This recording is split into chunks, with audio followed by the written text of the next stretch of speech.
When we heard Call of Duty Black Ops was preparing to unveil its multiplayer, we didn't waste any time. Our destination, Treyarch. Our mission, the most detailed hands-on coverage inside Xbox can provide. So sit back, relax, and keep a sharp lookout. Every feature you hear about in this preview has never before been done in a Call of Duty game.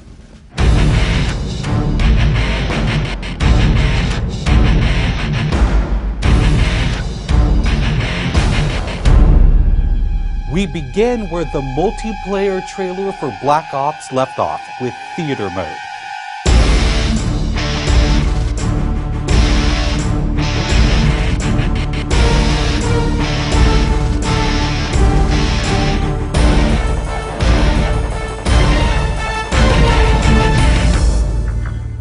Dan Bunting explains. You can switch the camera from any player's perspective in both first person and third person.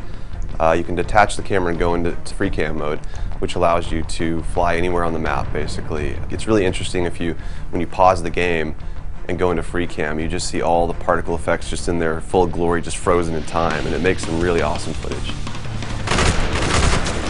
You really want to give players the tools to be creative, make their own machinima, make their own highlight reels. Maybe they're really competitive clans that want to just capture the films from their matches and then go back and analyze what the other team did or whatever.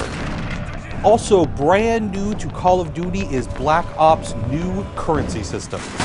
We put the currency system into Black Ops multiplayer principally because we felt like it'd be a very interesting way to engage with all the unlocks that you've been getting.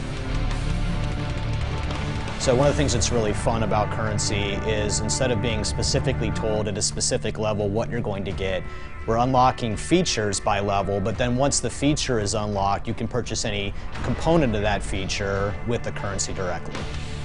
Of course, when you got a little currency jingling in your virtual pockets, nothing feels better than putting it on the line against your fellow players. Say hello, everyone, to wager matches. When we were developing the wager match game modes, we went through a whole bunch of ideas to find the 4 that we were going to use to ship inside the game. And really, if it wasn't people screaming in joy and frustration when they were sitting around the office playing, it wasn't good enough to be a wager match. Wager matches are all free-for-all modes, and they exist separately from the standard playlist. They include game modes like Gun Game, where you're in a race to score a kill with 20 different weapons, beginning with pistols and advancing through ever more explosive weaponry. It's extremely rewarding for us as a design team to put something up there that people are reacting to really well and it's slightly different than what they get, and everyone loves the core game, and you have to be very careful when you're finessing the core mechanics of the game. But wager matches let us kind of get our creativity flowing and do some things that you're not normally used to, and then spin them up in unique ways and combine things in ways that you haven't seen before, that you never really thought of and that wouldn't be appropriate for the core game but are completely appropriate for wager matches. While the classic Call of Duty challenge system is still very much in place, Black Ops is also adding a new feature called contracts. Right, so if you're using the contract system, you actually have to put up a little of your own currency in order for a bigger payday. And depending on the contract, some contracts pay XP, some pay more currency, some pay both.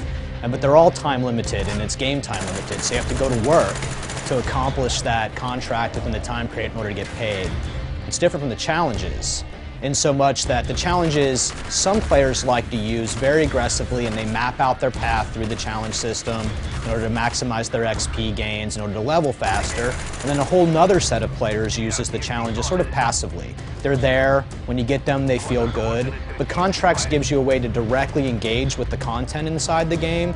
It says, hey, I'm an SMG guy, I want SMG based contracts, I'm going to chase my contracts and I'm going to get paid. And that's fun. Another focus for Black Ops is player customization, including things like unlockable face paint, unique perk-specific character models, and a whole lot of weapon customization. We've been we stole the line from Full Metal Jacket, this is my weapon, this is my gun, and we're chanting that around the office as sort of our mantra for this feature. Originally it started with one of our designers he just made kind of an offhand comment one day where he said, you know, I really have a certain attachment to the weapon that's my favorite. I want to make that weapon mine, and that was all it took. So from there it was just, what are the things that are cool? It's like, put your clan tag on your gun, of course. And we've got, the emblem editor by itself is an element of creativity for players.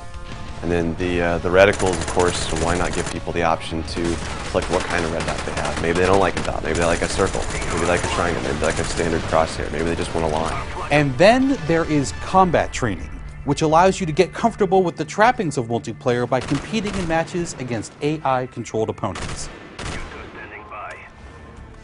You know, it's our hope that combat training can convert people who are largely single-player gamers who might have, dabbled around in multiplayer but never made that leap to playing online, and give them kind of this experience where they can get familiar with the mechanics and features and systems that multiplayer has, but they can do so at their own pace, they can do so without someone screaming in their ear what a noob they are, and practice up and then join the competitive fold.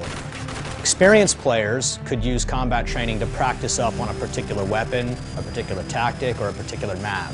So we think it appeals to both audiences, but most directly, it was designed to help new players get into the mix.